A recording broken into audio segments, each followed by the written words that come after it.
नमस्कार दोस्तों, सीसी के इस लाइव डिजिट लेक्चर में आप सभी का स्वागत है। मित्रों, इस सेशन की खास बात यह है कि हमें बहुत आनंदित महसूस होता है क्योंकि सुबह सुबह आपसे मुलाकात होती है और जब स्टूडियो का माहौल संगीतमय हो जाता है तो ऐसा लगता है कि हम आप तक आसानी से पहुंच रहे हैं। आप सभी श्रोता हमारे संगीत के इन व्याख्यानों को बहुत एंजॉय करते हैं, इनका आनंद उठाते हैं और उसके बाद अपनी प्रतिक्रियाएं हमारे साथ साझा करते हैं। हम उम्मीद करते हैं कि भले ही आप संगीत के विद्यार्थी हैं या नहीं हैं, लेकिन आप इन लेक्चर्स को देखकर लाभ उठाते हैं, कुछ सीखने की कोशिश करते हैं और फिर अपनी जिज्ञासा को हमारे साथ साझा करते हैं। मित्र, बताना चाहेंगे अपने पिछले सेशन में हमने किराना घराना इस पर विशेष रूप से चर्चा की और जानने की कोशिश करी किराना घराना है क्या। कुछ दिग्गजों के बारे में हमने चर्चा किया। हमने यही कोशिश की कि किराना घराने से संबंधित जो भी संगीतज्ञ हुए हैं उनको हम शामिल करें और आज भी हमारी यही कोशिश रहेगी कि हम कुछ और दिग्गजों के बारे में आज चर्चा करें। आपके साथ साझा करेंगे कुछ ऐसी बंदिशें जिन्हें आपने सुना है और अगर नहीं भी सुना है तो हम उम्मीद करते हैं कि इन बंदिशों को सीखकर, सुनकर, समझकर आप किराना घराना इसको और समझ पाएंगे। बताना चाहेंगे इस सेशन के लिए एक बार फिर से हमारे साथ हमारे स्टूडियो में मौजूद हैं डॉक्टर सरिता पाठक यजुर्वेदी। डॉक्टर सरिता पाठक यजुर्वेदी भारती कॉलेज के संगीत विभाग में एचओडी हैं। आप एक परफॉर्मर भी हैं। नित्य प्रति सीसी के लाइव डिजिट लेक्चर्स के माध्यम से जितने भी छात्र छात्राएं हैं विश्व भर में उन तक पहुंचते हैं और संगीत के गुणों को पहुंचाते हैं। आपने बहुत कम उम्र से संगीत सीखना शुरू किया, मात्र 5 साल की थी और संगीत को आपने अपना दोस्त बना लिया। पंडित शंकरनाथ पाटिल जी और विदुषी श्रीमती सुलोचना बृहस्पति जी से आपने तालीम ली और तालीम लेने के उपरांत आपने यही सोचा कि सीखने का सिलसिला ख़त्म नहीं होना चाहिए। ये आज भी जब मौका मिलता है अपने गुरुओं से सीखती हैं, जिनसे भी इन्हें मौका मिलता है सीखती हैं और यही सोचती हैं कि अपना सीखा हुआ सब में बांटें, सबको बांटकर अपने आप को ये शक्तिमान महसूस करते हैं। और बताना चाहेंगे कि आज एक बार फिर से इनके साथ तबले पर हैं लाल बाबू राय जी जो पंडित मिथिलेश जी के शिष्य हैं और तानपुरे पर हैं गगनजीत कौर जी जो गुरुमत संगीत और भारतीय शास्त्रीय संगीत की ज्ञाता हैं। तो आइए किराना घराना इसके और विविध रंगों को, इसके विविध गुणों को आज हम सीखते हैं डॉक्टर सरिता पाठक यजुर्वेदी जी से। सरिता जी, आपका बहुत बहुत स्वागत है और स्वागत है लाल बाबू राय जी और गगनजीत कौर जी का।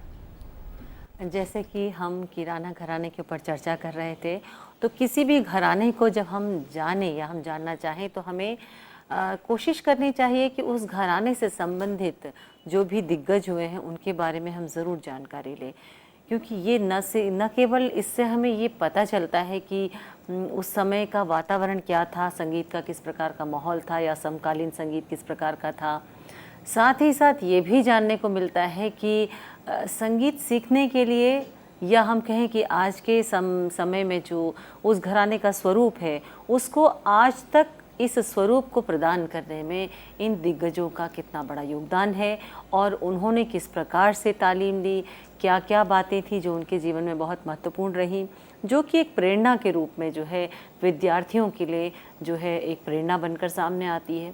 तो ऐसे ही हमने जब किराना घराने की चर्चा शुरू की तो वहाँ पर हमने आपको बताया कि उस्ताद अब्दुल करीम खां साहब और उस्ताद अब्दुल वहीद खां साहब, ये दो इस प्रकार के दिग्गज हुए जिन्होंने कि किराना घराने को एक नया स्वरूप प्रदान किया और किराना घराने की जो ऊंचाइयों को बुलंदी तक पहुंचाया।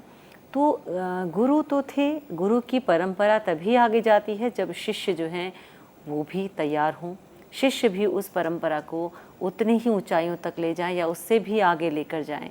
तो इस परंपरा के जो शिष्य हैं वे भी कम नहीं रहे। उन्होंने अपने गुरुओं की इस तालीम को न केवल संवारा, न केवल संरक्षण प्रदान किया, बल्कि पूरे विश्व भर में जो है उस परंपरा के झंडे को जो है ऊंचा फहराया। तो हम किराने घराने की इस परंपरा को आगे चलते हुए आज आपको पंडित सवाई गंधर जी के बारे में बताएंगे, पंडित भीमसेन जोशी जी के बारे में बताएंगे और विदुषी श्रीमती गंगूबाई हंगल जी के बारे में बताएंगे। ये तीनों नाम ऐसे हैं जो आपने सुने हैं, जिनके बारे में शायद आप भी बहुत कुछ जानते हैं। आए दिनों आप न्यूज़पेपर्स में, मैगज़ीन्स में या हम कहें कि दूरदर्शन में, आकाशवाणी में या किसी भी संगीत गोष्ठी में इन दिग्गजों के नाम आप सुनते हैं, या इनके द्वारा जो भी योगदान संगीत जगत को हुआ है उसके बारे में आप सुनते और देखते हैं। तो इन दिग्गजों को वो क्या बात थी या किस प्रकार से इनको हम कहें कि गुरुओं की कृपा प्रदान हुई, या इन्होंने अपने जीवन में किस प्रकार से संगीत को अपनाया, कैसे कैसे उनकी शिक्षा हुई, उन्होंने क्या क्या योगदान दिया, जो आज भी उनको उतने ही आदर भाव से याद किया जाता है। तो सबसे पहले हम पंडित सवाई गंधर्व जी के बारे में हम आपको बताएंगे। सवाई गंधर्व जी जो है, इनका जो जन्म था, या हम सबसे पहले हम ये बात करें कि इनका नाम जो है वो सवाई गंधर्व नहीं था। इनको ये पद या कहें कि उपाधि प्रदान की गई थी। इनका नाम जो था वो था राम भाऊ कुंदगोलकर। ये महाराष्ट्र के रहने वाले थे और इनका जो जन्म था वो धारवाड़ के अमीना भावी में 19 जून 1886 में इनका जन्म हुआ था। तो धारवाड़, या हम कहें कि कर्नाटक और महाराष्ट्र, ये एक ऐसा बेल्ट था जहाँ पर कि इस समय संगीत का जो है वो बहुत प्रचार प्रसार था। और ये जो गायक और जो वादक उस समय हुए हैं, उनको यहाँ पर एक ऐसा जब वातावरण मिला तो उन्होंने अपनी जो कला है उसको उसकी साधना जो है वहाँ पर करी और उसके प्रचार और प्रसार को खूब आगे बढ़ाया। तो कर्नाटक क्षेत्र में इनका जन्म हुआ। संगीत कला में प्रवीणता और इतने इनका प्रबल परिश्रम जो है उसको देखते हुए, यानी जितनी इनकी लगन थी संगीत के प्रति, उसको देखते हुए इनको नागपुर में इनको सवाई गंधर्व जो है इसकी उपाधि इनको प्रदान की गई। तब से सवाई गंधर्व के नाम से ही इनको जाना जाता है। इनकी एक विशेष बात थी कि जैसे हम कहते हैं कि somebody इज़ गॉड गिफ्टेड, या ईश्वर की अनुकंपा है, किसी के अंदर इतना टैलेंट है कि वो उसकी आवाज़ बहुत खूबसूरत है, या हम कहें कि वो बहुत सहज रूप में किसी चीज़ को ग्रैस्प कर लेता है, या बहुत खूबसूरत गाता है, बहुत मधुर गाता है। तो जहाँ तक कि गॉड गिफ्ट की बात करें या टैलेंट की बात करें, सवाई गंधर्व जी की आवाज़ में इतना टैलेंट नहीं था, लेकिन उनकी जो लगन थी, उनकी जो कर्तव्य निष्ठा थी, उनकी जो एक तरह से संगीत के प्रति जो उनका समर्पण, उनकी जो साधना या हम कहें गुरु भक्ति जो थी, उन सभी का परिणाम था कि सवाई गंधर्व जी ने कुछ ही वर्षों में अपनी आवाज़ के सभी दोषों को जानते हुए भी अपनी लगन और अपनी मेहनत के द्वारा उन पर भी जो है विजय हासिल की। तो ये इनकी एक इतनी बड़ी बात थी कि जो कि सभी विद्यार्थियों के लिए एक प्रेरणा हो सकती है। इनकी जो तालीम या इनकी जो शिक्षा रही वो उस्ताद अब्दुल करीम खां साहब से रही। उस्ताद अब्दुल करीम खां साहब इनके गुरु थे और इन्होंने अपने गुरु की बहुत सेवा करी। उनके साथ रहकर, उनकी सेवा करके इन्होंने उनसे संगीत का जो ज्ञान है, संगीत की विद्या जो है वो प्राप्त की। सवाई गंधर्व जी जो है उनको ये पता था कि उनकी आवाज़ में जो है एक तरह का कुछ दोष हैं, या कहें कि उन आवाज़ में इतना टैलेंट नहीं है। तो एक जब लगन होती है तो इंसान किसी भी प्रकार से सीखने की कोशिश करता है। तो गुरु की कृपा तो रही, गुरु की सेवा करके उनको सुनकर, उनसे शिक्षा प्राप्त करके इन्होंने बहुत कुछ पाया। साथ ही साथ इनकी जिज्ञासा जो थी वो इनको एक जगह बैठने उन्होंने नहीं दिया। इनकी जिज्ञासा जो थी वो इनको अलग अलग महफिलों में लेकर गई, संगीत सभाओं में लेकर गई, और वहाँ पर ये अपने जो समकालीन जो गायक हुआ करते थे या वादक हुआ करते उनको सुनते थे। और सुनने के बाद ये उनमें जो विशेषताएं रहती थी, या उनकी आवाज़ में क्या बात है, या उनकी जो गायकी है उसमें ऐसी कौन सी बात है जो कि आत्मसात करने लायक है, तो उसको ये आत्मसात करते थे और उन्होंने अपनी गायकी को भी जो है आगे इस प्रकार से बढ़ाया। उस्ताद अब्दुल करीम खां साहब की जो शिक्षा थी, या उनका जो सिखाने का ढंग था, या उनकी जो आवाज़ थी, उसके हिसाब से ये आसान नहीं था किसी भी शिष्य के लिए कि वो उनकी तालीम को बड़ी आसानी से ग्रहण कर सके। उसके लिए आवाज़ को एक विशेष रूप से आवाज़ को तैयार करना बहुत ज़रूरी था। और सवाई गंधर्व जी जो थे उनको पता था कि मेरी आवाज़ में इतना टैलेंट नहीं है या कुछ दोष है। उन्होंने अपनी गुरु भक्ति से, उन्होंने अपनी लगन से, अपनी निष्ठा से और अपनी एक कठोर परिश्रम से ये प्रूव किया इस चीज़ को कि मेहनत से, लगन से सब कुछ प्राप्त किया जा सकता है। तो उस्ताद अब्दुल करीम ख़ान साहब की जिस प्रकार से जो तालीम थी उसको इन्होंने पूरी तरह से उसको अपने अंदर ग्रहण किया और आगे इन्होंने बढ़ाया। सवाई गंधर्व जी जो थे उनकी उस समय, जिस समय वो गायक थे, उस समय का एक ऐसा दौर था जबकि महाराष्ट्र और कर्नाटक में नाट्य संगीत बहुत पॉपुलर था, या कहें कि नाटक हुआ करते थे, नाटक कंपनियां हुआ करती थी जिसमें कि अलग अलग रोल्स हुआ करते थे और उस किरदार के साथ जो है ये भी ज़रूरी था कि वो कुछ गाए, यानी कि गायकों को भी कई बार जो है वो किरदार दे दिया जाता था। तो सवाई गंधर्व जी जो है उन्होंने नाटक कंपनी में काम करना शुरू किया। तो उस समय जो है जगह जगह नाटक कंपनियां जाती थीं और उनके साथ जो है अलग अलग नाटकों में हिस्सा लिया करते थे। नाटकों में जाने से पहले आप गायक तो थे ही, नाटकों को करते समय भी आपने अपनी गायकी को बराबर कायम रखा। और इस जो गायकी है इसका जो एक क्या कहना चाहिए, उसका जो प्रभाव है वो उनके नाटकों में भी उस विशेष जो अभिनय का जो उनको जो रोल दिया जाता था उसके प्रस्तुतिकरण में वो सहायक होता था, इसलिए बहुत चर्चित भी थे। इन्होंने सुभद्रा, तारा, संत साबू की स्त्री भूमिकाएं भी की थी। कहा जाता उस समय का एक ऐसा समय था कि स्त्रियां बहुत ज़्यादा नाटक कंपनी में, या कहें कि किसी प्रकार से मंच प्रदर्शन में, ख़ास तौर पे अभिनय के क्षेत्र में ज़्यादा नहीं आती थी। तो उस समय इस तरह के रोल्स जो हैं, किरदारों को निभाने के लिए महिलाओं का मिलना जो है वो बहुत मुश्किल था। तो पुरुष ही जो है इस प्रकार के रोल्स किया करते थे। तो ऐसे नाटकों में उन्होंने जो है भाग लिया। इसके अलावा कृष्ण और स्वामी दयानंद इत्यादि इस प्रकार के रोल तो करते थे जो कि पुरुष प्रधान थे, लेकिन महिलाओं के रोल के लिए जो है इनको बहुत एप्ट माना जाता था, इनको लिया जाता था क्योंकि इनका गायन भी बहुत अच्छा था। तो वहाँ पर जो है गायन के द्वारा जो नाटक में जिस प्रकार की जो डिमांड थी उस सीन की, उसको ये पूरा करते थे। लगभग 24 वर्षों तक इन्होंने जो है नाटक कंपनियों में इन्होंने काम किया। उसके बाद इन्होंने नाटक कंपनी छोड़ दी और पुनः जो है ये कुंदगोल आकर पुनः रहने लगे और वहाँ पर इन्होंने अपने शिष्य शिष्याओं को जो है वो तालीम देनी शुरू की।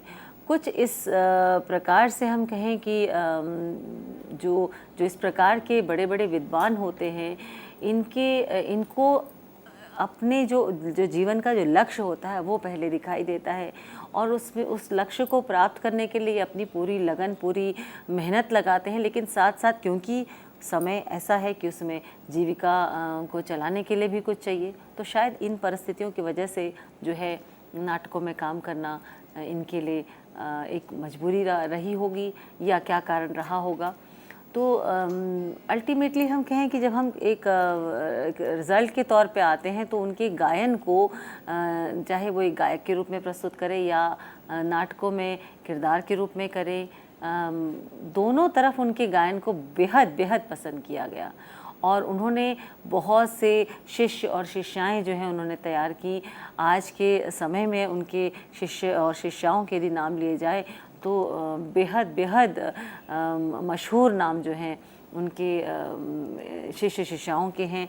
तो उनकी जो मेहनत है, जो गुरु की मेहनत, वो जो है इन शिष्यों के रूप में जो है वो रंग लाई। तो इन शिष्यों के हम यदि नाम लें तो उसमें फिरोज़ दस्तूर, डॉक्टर देशपांडे, बसवराज राजगुरु, इंदिराबाई खडिलकर और विदुषी गंगूबाई हंगल और भारत रत्न पंडित भीमसेन जोशी।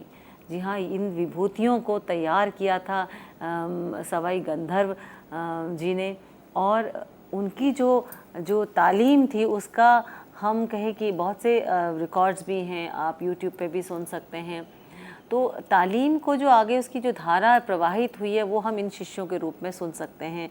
और आप जब पंडित भीमसेन जोशी जी को सुनते हैं या विदुषी श्रीमती गंगूबाई हंगल जी को सुनते हैं तो इसका कहते हैं कि पूरा एक उदाहरण हमारे सामने जो है सामने आ जाता है कि कितने लगन से इन्होंने अपने शिष्य तैयार किए होंगे, कितनी मेहनत से और कितनी निश्चल रूप में जो है उनको सिखाया होगा।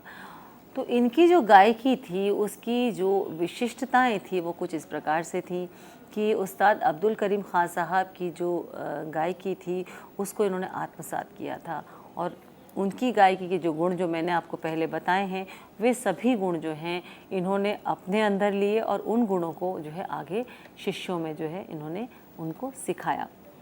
जो एक तरह से मैंने आपको पहले बोला कि बहुत सुरीले गायक जो थे वो शुरू में नहीं था इनका टैलेंट, लेकिन बाद में अपनी मेहनत से ये एक बहुत सुरीले गायक जो हैं वो सिद्ध हुए। इनके पास चीज़ की बंदिशें थी, यानी एक शब्द बोला जाता है कि चीज़ की बंदिश, यानी ऐसी बंदिश जो बिल्कुल नायाब हो, जिसको कि जो बहुत ही बहुचर्चित हो। तो इस प्रकार से संगीत की भाषा में कहते हैं कि बहुत चीज़ की बंदिश है, यानी कि बहुत ही उम्दा, बहुत ही बेहतरीन बंदिश है, जिसको कि एक रत्न से कम नहीं माना जाता। जैसे हम कहते हैं कि हमारे पास कोई इस प्रकार से कोई ऐसी चीज़ है जो कि बहुत ही बहुमूल्य है, तो इस प्रकार से बहुमूल्य बंदिशें इनके पास रहीं। लय की तारतम्यता इनके गाने में जो है, इनके गायन में एक बहुत ही विशिष्ट गुण जो है वो माना जाता है कि लय जो है वो कायम रहती है। ऐसा नहीं कि कहीं पर लय टूटी या लय कहीं पे उसकी चाल जो है वो अलग हुई या बिगड़ गई, उसकी एक लगातार स्पॉन्टेनियसली वो एक चलता रहता था क्रम उसका, तो तारतम्यता उसका जो है वो बना रहता था। ये इनकी गायकी की विशेषता थी। विलंबित स्वरों या बोलों को, जो बोलने का ढंग था, यानी कि जब बंदिश का गायन होता था उस समय जिस प्रकार से इन बोलों को या स्वरों को जिस प्रकार से बोला जाता, उसका एक विशेष ढंग जो है इनकी गायकी में हमें मिलता है। तानों में विलक्षण ताने जो हैं इनकी वो काफ़ी चर्चित थी, और एक शब्द आता है कि झपट की ताने, यानी कि ये झपट शब्द क्या है, यानी कि उस वेग से, जिस प्रकार से कि कोई चीज़ की झपटा जाता है या झपट होती है किस पर, उस वेग से ये कहने, क्योंकि मैं जैसे बार बार कहती हूँ कि वो समय ऐसा था कि लोग बड़े सरल हुआ करते थे, तो नाम भी इस प्रकार से देते थे। तो इस प्रकार से जो है विशिष्ट जो ताने थी उनकी बहुत पॉपुलर रहीं। तो सवाई गंधर्व जी जो हैं ये हिंदुस्तानी शास्त्रीय संगीत के उन नायाब रत्नों में से हैं जिन्होंने कि आगे बहुत से रत्न जो हैं हिंदुस्तानी शास्त्रीय संगीत को दिए। जैसे मैंने आपके सामने नाम पढ़ा, बहुत से ग्रामोफोन रिकॉर्ड्स भी जो हैं ये पंडित जी के जो हैं वो आज भी विद्यमान हैं। बहुत सी रिकॉर्डिंग्स, अब तो ज़माना बदल गया है, तो सीडीज़ हैं या हम कहें कि इंटरनेट पे बहुत सी चीज़ें हैं, आप सर्च करके उनको सुन सकते हैं। पंडित जी के साथ एक बड़ी अनहोनी घटना कहें या क्या कहें कि उनके गले में कुछ समस्या होने लगी, और अंत के समय में उनको ऐसा भी रहा कि उनको गाना छोड़ना पड़ा। डॉक्टर्स ने उनको गाने के लिए मना किया, जो कि किसी भी कलाकार के लिए एक बहुत ही पीड़ादायक स्थिति होगी। लेकिन फिर भी उन्होंने जो कुछ भी अपने जीवन में किया उसका जो एक निचोड़ है वो यही बात, इसी बात को जो है स्पष्ट करता है हमारे सामने कि एक उच्च कोटि के कलाकार थे, और एक न केवल एक उच्च कोटि के कलाकार बल्कि एक बहुत ही सेवानिष्ठ कहे या हम कहें कि कर्तव्य को पालन करने वाले शिष्य भी प्रूव हुए, साथ ही साथ एक बहुत ही सम्माननीय श्रद्धेय गुरु के रूप में भी सामने आए। तो ऐसी विभूति पंडित सवाई गंधर्व जी जो हैं उनका निधन 12 सितंबर 1952 में पूना में हुआ। तो ऐसी जो दिग्गज विभूतियां हैं ये इस धरती पर कहते हैं कुछ मकसद से आती हैं, कुछ अपना जो उनको कार्य सौंपा जाता है वे कार्य करती हैं और चली जाती हैं। तो उन्होंने बहुत से राग जो हैं अपने शिष्य शिष्याओं को सिखाए, जिनमें कि पंडित भीमसेन जोशी जी का नाम आता है, और भी कलाकार जो हैं उनका नाम आता है। तो राग कुछ ऐसे राग हैं जो कि इनके द्वारा भी बहुत खूबसूरती से गाए गए, इनके शिष्यों के द्वारा भी, यानी किराना घराने में अक्सर कुछ ऐसे राग हैं जिनको कि बखूबी सभी गायक जो हैं गाते हैं, और भी घरानों में गाते हैं, लेकिन इस घराने में ये राग बहुत बहुत चर्चित हैं। तो ऐसा ही एक राग है मियाँ की तोड़ी, उसकी बंदिश को हम प्रस्तुत करते हैं। और ये बंदिश जो है न केवल सवाई गंधर्व जी बल्कि उनके शिष्य भी बखूबी गाते हैं। इसका प्रमाण आपको इंटरनेट पे मिल जाएगा। प्रस्तुत है राग बियाँ की तोड़ी, जिसके बोल हैं, 3 ताल की बंदिश है। बोल हैं, लंगर कांकरिया जिन मारो।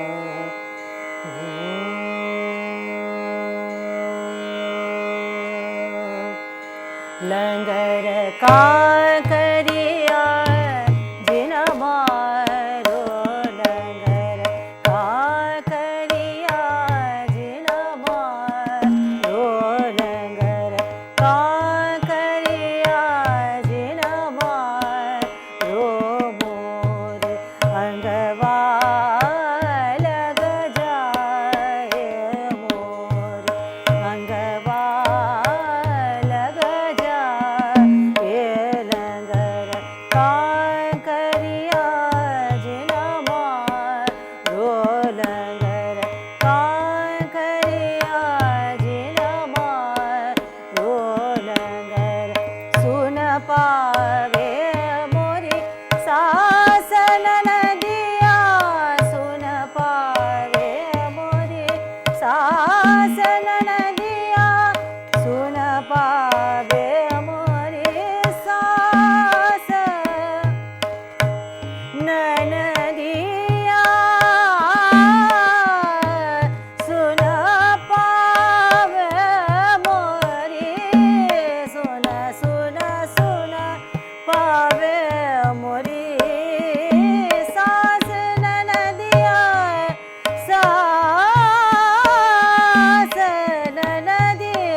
तो ये थी बंदिश राग तोड़ी की। राग तोड़ी जो है वो अक्सर पंडित भीमसेन जोशी जी भी गाया करते थे और पंडित भीमसेन जोशी जी के बहुत से रिकॉर्ड्स जो हैं वो इस राग तोड़ी के आज हमें सुनने को मिलते हैं। तो आप समझ गए होंगे कि अगला जो पड़ाव है वो किस विभूति के ऊपर है। पंडित भीमसेन जोशी जी किराना घराने के एक ऐसे दिग्गज जो न केवल किराना घराने की परंपरा को संजोए हुए हैं बल्कि बहुत सी चीज़ें उन्होंने इस प्रकार से अपने आप भी बहुत सी चीज़ों को उन्होंने अपने गायन में जोड़ा कि वे न केवल भारत बल्कि विश्व में विख्यात हो गए। और उनकी इस कला को जो है एक सम्मान देते हुए भारत रत्न उनको जो है 2009 में भारत की सरकार ने उनको प्रदान किया। तो पंडित भीमसेन जोशी जी पंडित सवाई गंधर्व जी के कुछ ऐसे शिष्यों में से थे जिनके अंदर उसी प्रकार की लगन थी जिस प्रकार की लगन उनके गुरु में थी, अपने गुरु से तालीम लेते हुए। तो पंडित भीमसेन जोशी जी के बारे में आपको हम अब बताएंगे। पंडित जी का जो जन्म था वो 4 फरवरी 1922 में धारवाड़ ज़िले में गडक गांव में हुआ। धारवाड़ एक ऐसा स्थान है कर्नाटक में जहां कि बहुत से कलाकार हुए हैं। जैसे बहुत से कलाकार आज के समय में भी हम कह सकते कि धारवाड़ में घर घर में जो है संगीत गाया बजाया जाता है और संगीत की तालीम इसी प्रकार से ली जाती है जिस प्रकार से कि आम शिक्षा जो है वो ली जाती है। तो संगीत के इस एक समुद्र में कहा जाए कि जहाँ से बहुत सी विभूतियाँ हुई हैं, वहीं इस धारवाड़ नामक स्थान पे पंडित भीमसेन जोशी जी का जन्म हुआ। आपके दादा श्री भीमाचार्य एक कीर्तनकार, प्रवचनकार और स्वर साधक थे। तो जाहिर सी बात है कि कहीं ना कहीं से वो कहते हैं जीन्स आना, तो ये उनको संस्कार अपने परिवार से ही मिले थे। उनके पिता जो उनका नाम था गुरुराज जोशी, तो उनके पिता एक संस्कृत के प्रकांड पंडित थे और साथ ही साथ एक विद्यालय में जो है प्रधानाचार्य थे। इनकी माता का नाम था गोदावरी बाई, जो कि कन्नड़ भाषा में बहुत ही सुंदर भजन गाती थी। तो घर में इस प्रकार का एक माहौल था कि इनको न केवल संगीत बल्कि साहित्य का भी एक तरह से बैकग्राउंड जिसे कहा जाए कि जब बच्चा बड़ा होता है तो उसके कानों में जो पड़ता है वो उसके संस्कार ताजीवन रहते हैं। तो ऐसे संस्कार इनको जो है बचपन से ही मिले। आपके परिवार में ही आपके चाचा जड़ भरत नाम से जो थे वे लेखक और नाट्यकार रहे। तो ऐसे परिवार में इनका जन्म, इनकी परवरिश हुई। एक और विशेष बात है जो शायद संगीत के विद्यार्थी कहें या और लोग जो हैं वो इतना नहीं जानते, वे कि क्योंकि उन्होंने पंडित जी को एक कलाकार के रूप में देखा है, एक साधारण व्यक्ति के रूप में देखा जाए तो वे बहुत बड़े शिव भक्त थे, यानी शिव भगवान के उपासक थे। और उनको बहुत से ऐसे आध्यात्मिक उनके गुरु जो रहे हैं उनका आशीर्वाद प्राप्त था, जिनमें से कुछ मुख्य नाम जो हैं वे हैं प्रसिद्ध संत शिव बसव स्वामी, इनका उनको आशीर्वाद था, और संत सिद्धरुद्ध स्वामी और संत मृत्युंजय स्वामी, ये उनके आध्यात्मिक गुरु रहे, जिनसे कि उन्हें न केवल उनसे एक तरह से आशीर्वाद मिला बल्कि अपनी इस कला को एक आध्यात्म के रूप में उस दृष्टि से देखने की प्रेरणा भी मिली। तो इस चीज़ को आप जब उनका गायन सुने तो उस वक्त आप कहीं ना कहीं महसूस करते हैं कि वे अपनी ही एक दुनिया में खो जाते थे।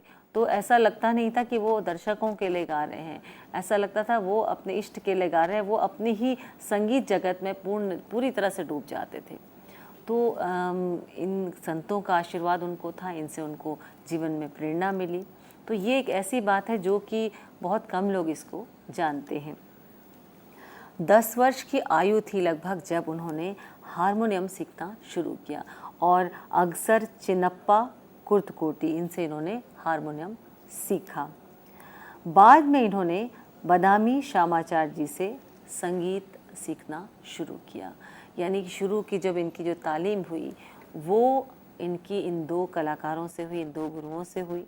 और आगे जो हम आपको अगले इसके नेक्स्ट सेशन में आपको बताएंगे वो कुछ ऐसी बातें हैं जिन्होंने उनके जीवन को एक बिल्कुल अलग ही मोड़ दिया और एक तरह से हम कहें कि पूरे तरह से परिपक्व होकर जो है वो जब एक कलाकार के रूप में मंच पर आए तो बिल्कुल एक अलग ही बात थी उनके गायन में, जो कि उनको कलाकारों में, संगीतकारों में भी अति विशिष्ट बनाती है। तो हम उनके बारे में और जानेंगे अपने आगे के सेशन में।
तो जैसे हम आपको बता रहे थे पंडित भीमसेन जोशी जी के बारे में, उनके जीवन में संगीत के प्रति जो उनकी सीखने की जो प्यास थी वो बचपन से ही थी, और उनको ऐसा लगता था कि घर में रह के जो है संगीत पूरी तरह से सीखा नहीं जा सकता, वो संतुष्ट नहीं थे अपनी शिक्षा से।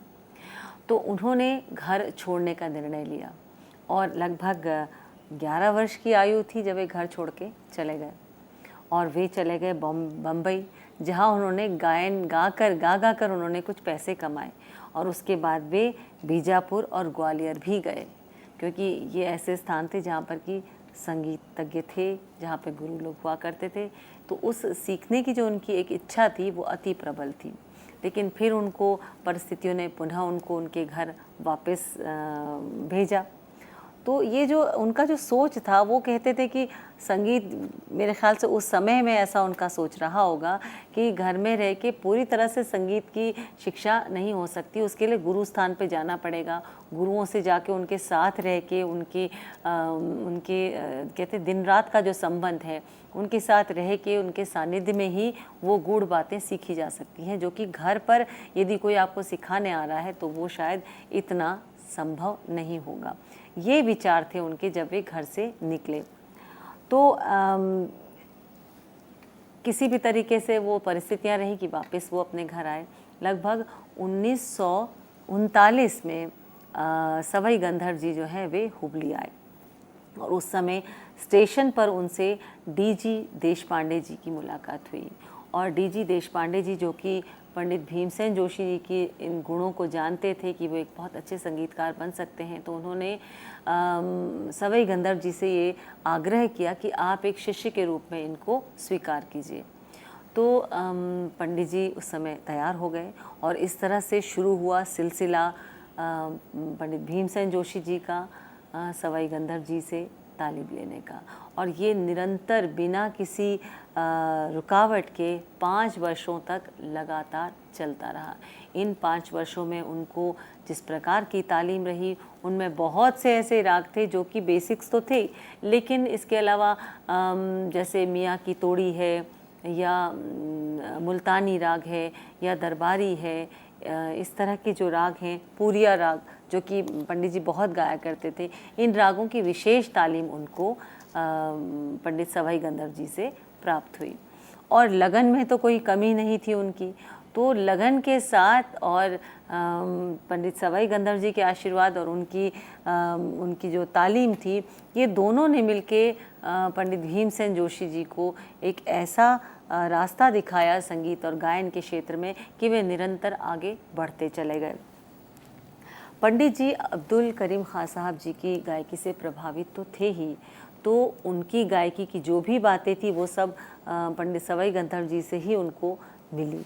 और इसके साथ साथ जो है उन्होंने अपनी भी बहुत सी चीज़ों को स्वयं अपनी निजी जो एक क्या कहना चाहिए कि योगदान जो है संगीत के क्षेत्र में, अपनी सोच को भी जो है अपनी संगीत में ढाला, जिसे हम यदि कहें तो एक तरह से क्रिएटिविटी कहा जाए। संगीत के क्षेत्र में हो या किसी भी कला के क्षेत्र में हो, गुरु एक समय तक सिखा देता है, उसके बाद शिष्य की अपनी लगन और अपनी भी उसमें अपना क्या योगदान है, अपनी क्या क्रिएटिविटी है, वो उसको शिष्य को यदि वो उसमें डालता है या उसमें ऐड करता है तो उसकी जो कला है वो और निखरती है, बशर्ते कि वो उस दायरे में हो, उस अनुशासन में हो। तो पंडित जी के साथ यही बातें सत्य साबित हुई कि उन्होंने तालीम तो ली, लेकिन साथ साथ जो है अपनी एक निजी शैली का विकास भी किया, जो कि उनके गायन में स्पष्ट रूप से दिखाई देता है। उनको उनकी इस संगीत की जगत में योगदान के लिए जो है आज भी बहुत सम्माननीय रूप से उनको याद किया जाता है। मैं ये कहूँ कि एक जनसाधारण के लिए जो कि संगीत क्षेत्र के नहीं हैं, उनसे यदि हम एक ये पंक्ति गाते हैं, मिले सुर मेरा तुम्हारा तो सुर बने हमारा, ये एक दूरदर्शन में एक इस प्रकार से एक गीत बना था जिसमें कि मिले सुर मेरा तुम्हारा, यही एक बोल थे जो कि अलग अलग भारत के लगभग सभी प्रांतों में लगभग सभी भाषाओं के जो कलाकार हैं उन्होंने इसको गाया और इसका एक ही एम था कि एकता को, भारत की अखंडता और एकता को दर्शाना। तो इस जो ये एक छोटा सा जो एक फिल्म थी, इसकी शुरुआत जो है वो पंडित जी से हुई। तो जहाँ पर हम गाते हैं कि मिले सुर मेरा तुम्हारा, तो अपने आप ही सभी के, हम कहें कि सिर्फ संगीत क्षेत्र की बात नहीं, बल्कि सभी के आंखों के सामने सिर्फ पंडित जी की तस्वीर जो है वो आ जाती। तो बहुत से लोगों ने तो, जो कि ऐसे लोग थे जिनको कि संगीत में कोई रुचि नहीं थी या संगीत के विद्यार्थी नहीं थे या किसी ऐसी फील्ड के थे कि शायद संगीत के प्रति ज़्यादा समय नहीं दे पाए, तो उन्होंने भी पंडित जी की इस कला को सराहा और वे भी पंडित जी की तरफ आकर्षित होते चले गए। तो एक तरह से पर्याय जो है वो हो गया मिले सुर मेरा तुम्हारा और पंडित जी के नाम का। तो ये मैंने एक उदाहरण दिया कि इनकी ख्याति इतनी अधिक थी। पंडित जी को उनके योगदान के कारण जो है उनको सम्मान के रूप में बहुत से उनको पुरस्कार, बहुत से सम्मान, उपाधियां उनको दी गई, जिनमें 1972 में उनको भारत सरकार ने पद्मश्री से उनका सम्मान किया। संगीत नाटक अकादमी पुरस्कार भी उनको प्राप्त हुआ। पुणे विद्यापीठ, गुलबर्ग विद्यापीठ, तिलक महाराष्ट्र विद्यापीठ, कर्नाटक विश्वविद्यालय ने उनको डॉक्टर ऑफ लिटरेचर की मानक उपाधि भी उनको प्रदान की। इसके अतिरिक्त तानसेन सम्मान, दीनानाथ मंगेशकर सम्मान, संगीत रत्न, स्वर भास्कर, जीवन गौरव, कालिदास सम्मान, बड़े गुलाम अली खां पुरस्कार और पद्म भूषण से उनको सम्मानित किया गया। और जो सर्वश्रेष्ठ सम्मान जो है भारत में जो भारत सरकार के द्वारा दिया जाता है वो 2009 में उनको मिला। जी हाँ, भारत रत्न। तो पंडित जी को भारत के उन रत्नों में गिना गया जिन्होंने कि भारतवर्ष को एक गौरव प्रदान किया। तो ये इससे बड़ी कोई बात नहीं हो सकती है किसी भी कलाकार के लिए कि उसको भारत रत्न से सम्मानित किया जाए। तो पंडित जी को 2009 में जो है भारत रत्न मिला और ज़्यादातर वे ख्याल गायकी के गायक थे। उनके उसको ख्याल गायकी को उन्होंने बहुत चरम शिखर तक पहुंचाया, लेकिन उसके अलावा ठुमरी गायन और भावगीत, जो भक्ति प्रधान जो गीत हैं, ख़ास तौर पे जो कन्नड़ भक्ति या हम कहें कि मराठी संगीत से भी ओतप्रोत, इनको बड़े तन्मयता से उसको गाते थे। उन्होंने कुछ हिंदी फिल्मों में भी गीत गाए, जिसमें कि बसंत बहार और अनकही, इन फिल्मों में जो है उन्होंने गायन प्रस्तुत किया। उनके बहुत से शिष्य और शिष्याएं जो हैं वे उन्होंने तैयार किए और आज भी वो उस परंपरा को आगे बढ़ा रहे हैं, जिनमें कि माधव गुड़ी, श्रीकांत देशपांडे, नारायण देशपांडे, आनंद भाटे, पुत्र श्रीनिवास जो है इनमें प्रमुख रहे हैं। ऐसी महान विभूति, ऐसे दिग्गज जो हैं पंडित भीमसेन जोशी, जिन्होंने सारा जीवन जो है वो अपने संगीत की सेवा में लगाया। उन्हें ये बिल्कुल परवाह नहीं होती थी कि सामने कौन सुन रहा है या किस प्रकार से, अपनी संगीत में वे इतने लीन हो जाते थे कि उनकी इस डुबो देने वाली जो स्थिति कहें, उसको दर्शक श्रोता भी महसूस कर सकते थे कि वे जब गाते थे तो इस जगत में नहीं होते थे। वे शायद उनका संबंध सीधे जो है वो उस परम पिता परमेश्वर के साथ रहता था, जो कि उस समय उनके चेहरे से, उनकी भाव भंगिमाओं से जो है बहुत आसानी से दृष्टिगोचर होता था। ऐसी महान विभूति का 24 जनवरी 2011 में उनका निधन हुआ, जो कि संगीत जगत के लिए एक बहुत बड़ी क्षति रही है। लेकिन उनको हम आज भी अपने बीच में पाते हैं। उनके जितने रिकॉर्ड्स और उनके जो सीडीज़ हैं, उनके गायन के एलपी पुराने जो हैं उनके, ये सभी जो हैं पंडित जी को आज भी संगीत जगत में ही नहीं बल्कि पूरे विश्व भर में उनको जीवित रखे हुए हैं। तो ये थी पंडित भीमसेन जोशी जी के बारे में जो आपको बताया। तो क्यों ना पंडित जी के द्वारा ही गाई पूर्या धनाशी की एक बंदिश को हम आपके सामने प्रस्तुत करते हैं। आपको ये बंदिश पहले बताई भी गई है basics of Indian classical music में। बोल है पायलिया झनकार मोरी।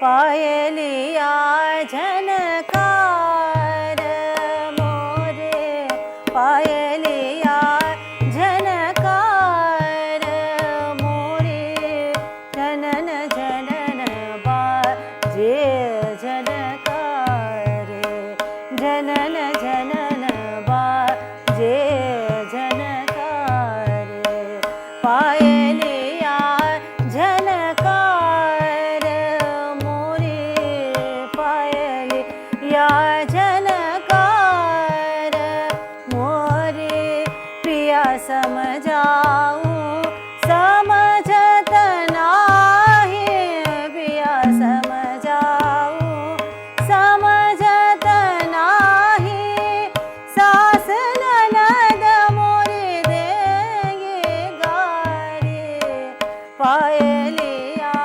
झनकार मोरे, पायलिया झनकार, झनकार मोरे, पायलिया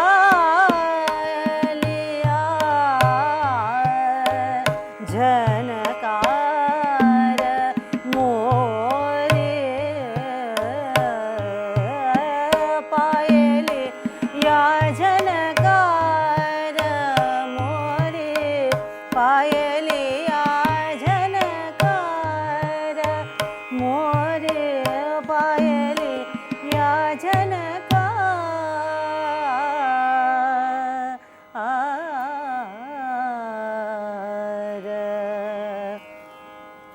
अब ये जो बंदिशें हैं, कुछ बंदिशें तो इस प्रकार से हैं जिसको गाते ही एकदम पंडित जी की याद आती है। तो इस परंपरा में यानी किराना घराना में ये बंदिश बहुत ही प्रचलित है।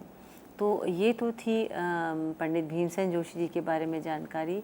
अब आगे हम एक और ऐसी विभूति के बारे में बात करेंगे जो कि जिन्होंने भी अपना सारा जीवन जो है वो संगीत को दिया। और आप जो हैं, आप भी पंडित सवाई गंधर्व जी के जो हैं वो शिष्या रहीं। हम बात कर रहे हैं विदुषी श्रीमती गंगूबाई हंगल जी की। गंगूबाई हंगल जी जो हैं, इनका जन्म धारवाड़ के शुक्रवार पेट में 5 मार्च 1913 को हुआ। आप जिस परिवार से संबंध रखती थी वो एक मछुआरा जाति का परिवार था। और आपकी जो माता, आपकी जो नानी थी, वे बहुत सुंदर संगीत गाती थी और वे कर्नाटक संगीत बहुत अच्छा गाती थी। यानी कर्नाटक संगीत का चलन इनके परिवार में था। इनकी माँ जो थी उनका नाम था श्रीमती अंबाबाई और इनके पिता का नाम था चिक्कूराव हंगल। तो घर से ही जो एक तरह से संगीत की जो एक विरासत जो है इनको प्राप्त हुई। लेकिन एक समस्या थी कि इनकी माँ और इनकी नानी चाहती थी कि ये कर्नाटक संगीत गाए। और आपकी तालीम जो है कर्नाटक संगीत की जो है शुरू भी हुई। कुछ समय सीखा भी, कुछ लगभग 1 वर्ष तक तालीम रही। लेकिन इनकी कर्नाटक संगीत के प्रति इनकी अरुचि ही रही और ये हिंदुस्तानी शास्त्रीय संगीत के प्रति आकर्षित रही। तो ऐसा जब इनकी माँ को पता चला कि कर्नाटक संगीत जो है वो उसकी तरफ ज़्यादा इनका इंटरेस्ट नहीं है, तो इन्होंने हिंदुस्तानी शास्त्रीय संगीत जो है उनको सिखाने की ठान ली। और उस समय इनकी जो शिक्षा हिंदुस्तानी शास्त्रीय संगीत के अंतर्गत हुई वो हुबली के पंडित कृष्णाचार्य जी से इनकी हिंदुस्तानी शास्त्रीय संगीत की तालीम आरंभ हुई, जो कि लगभग 1 वर्ष तक रही। इसके बाद इन्होंने राम भाऊ कुंदगोलकर जी, यानी सवाई गंधर्व जी से इन्होंने गंडा बंधवाया। गंडा बंधवाना एक ऐसी रीति होती है जो कि संगीत के क्षेत्र में जो है वो मानी जाती है, बहुत ही सम्मान के साथ इसको लिया जाता है, जबकि गुरु अपने शिष्य को स्वीकार करता है। ये एक ऐसी प्रथा होती है जिसमें गुरु अपने शिष्य को तमाम उस समय मौजूद लोगों के सामने जो है उनको हाथ में एक मौली कहें या एक धागा बांधता है, जिसे कि एक तरह से ये प्रण एक बंधन हम कहें गुरु और शिष्य के बीच में होता है कि इससे आज से मैंने तुम्हें शिष्य स्वीकार किया, और शिष्य के लिए होता है कि आज से मैंने आपको गुरु धारण किया। और उस समय जो उसका शिष्य का गायन भी प्रस्तुत किया जाता था। अब आज के संदर्भ में थोड़ा बहुत चेंज है, लेकिन आज भी ये परंपरा है कि शिष्य का गायन उस वक्त प्रस्तुत किया जाता था जितने भी सामने लोग मौजूद होते थे, उसमें कलाकार भी होते थे, परिवार के लोग भी होते थे, और वो ये कारण था। उसके बाद उसको इस तरह की प्रथा करने के साथ साथ ये एक इसका निचोड़ ये था कि ये जो शिष्य है ये आज इस प्रकार का गायन कर रहा है, यानी इसकी प्रेजेंट स्टेट जो है वो ये है। और उसके बाद कुछ वर्षों जब उसकी तालीम होती थी, उसके बाद जब उसका मंच प्रदर्शन होता था, यानी प्रथम मंच प्रदर्शन जिसे कहा जाए, तो उसमें लगभग वे लोग मौजूद रहने ज़रूरी थे या वे लोग मौजूद रहते थे। सबके सामने जो है उसका उनका मंच प्रदर्शन उस शिष्य का होता था, ताकि ये बताया जा सके कि ये पहले इस प्रकार से गाता था, या इसकी जो पहले की तालीम थी वो ऐसी थी, शिक्षा के बाद उसकी ट्रेनिंग के बाद वो इस प्रकार से उसने उन्नति की है, या वो इस प्रकार का एक कलाकार या गायक बन के आपके सामने आया है। तो ये उसकी तालीम जो है उसका प्रदर्शन जो है वो हुआ करता था। तो जो पहली स्टेज थी उसको गंडा बांधना कहते थे। ये एक बहुत ही पवित्र जो है प्रथा मानी गई है संगीत के क्षेत्र में।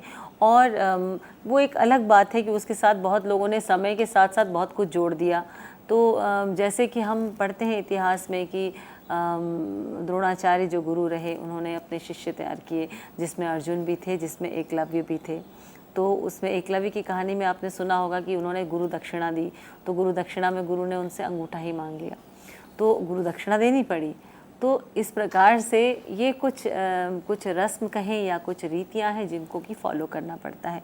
तो हम बात करते हैं इसकी मुख्य जो इसकी बात है, मुख्य लक्षण की, कि वो एक ऐसी प्रथा जिसमें कि शिष्य जो है वो उसको गुरु का आशीर्वाद मिलता, गुरु उस दिन स्वीकार करता है, सबके सामने एक विटनेस हुआ करते थे सभी लोग कि ये आज से इनका शिष्य है।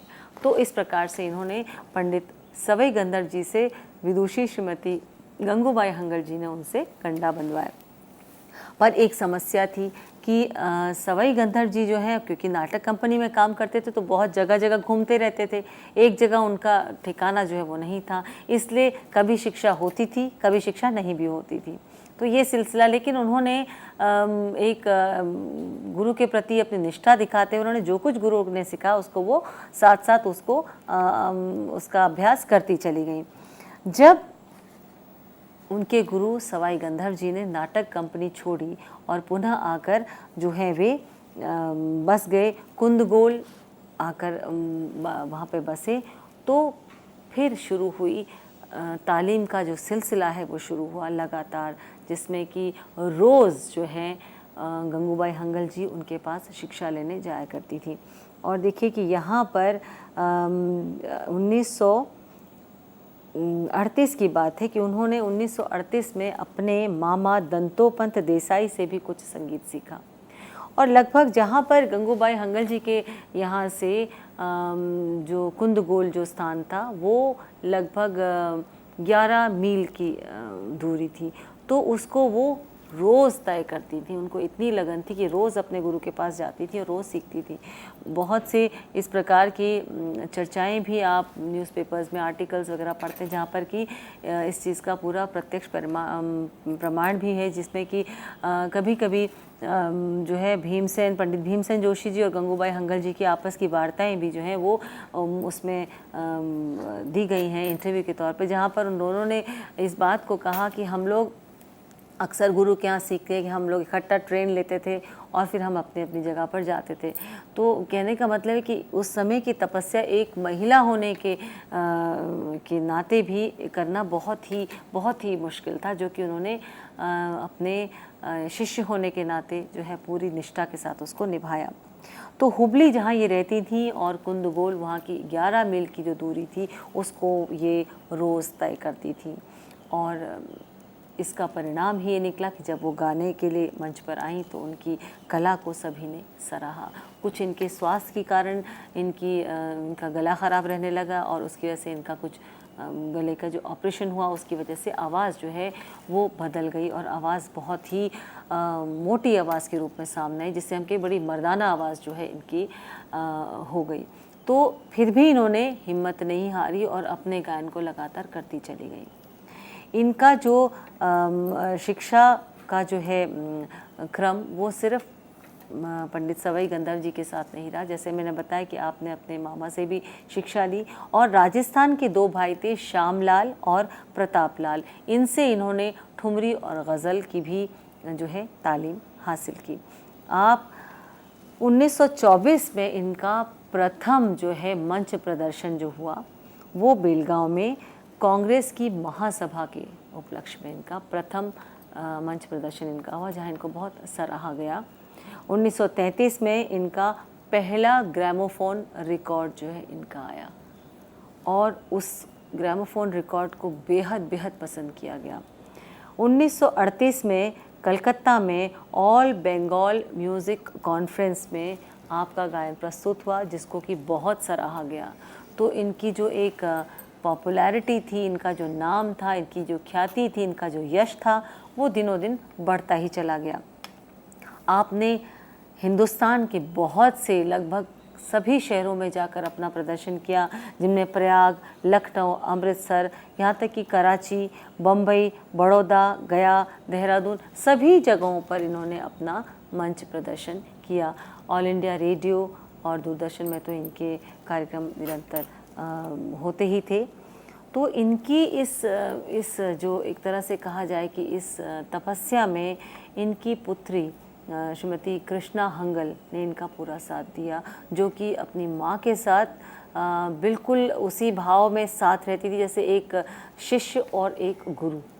तो उनको कृष्णा हंगल जी बहुत खूबसूरत गाती थी, उनको गंगूबाई हंगल जी ने वो सभी तालीम जो उन्होंने अपने गुरुओं से सीखी थी उनको दी थी और उनकी प्रमुख शिष्या जो थी कृष्णा हंगल जी थी। श्रीमती गंगूबाई हंगल जी को उनके योगदान के लिए बहुत से पुरस्कार दिए गए, जिनमें कि 1962 में मैसूर अकादमी पुरस्कार, 1969 में प्रयाग संगीत समिति के ने स्वर शिरोमणि की उपाधि दी, 1971 में उनको पद्म विभूषण प्रदान किया गया भारत सरकार के द्वारा, 1973 में उनको संगीत नाटक अकादमी का जो है पुरस्कार उनको दिया गया। इसके अतिरिक्त जो है उनको 1976 से लेके 1979 तक बहुत से यूनिवर्सिटीज़ ने जो है उनको, जिसमें कर्नाटक यूनिवर्सिटी, गुलबर्गा यूनिवर्सिटी ने उनको डॉक्टरेट की उपाधि भी दी और कर्नाटक सरकार ने उनको कनक पुरंदर पुरस्कार दिया, तानसेन पुरस्कार से भी उनको सम्मानित किया गया।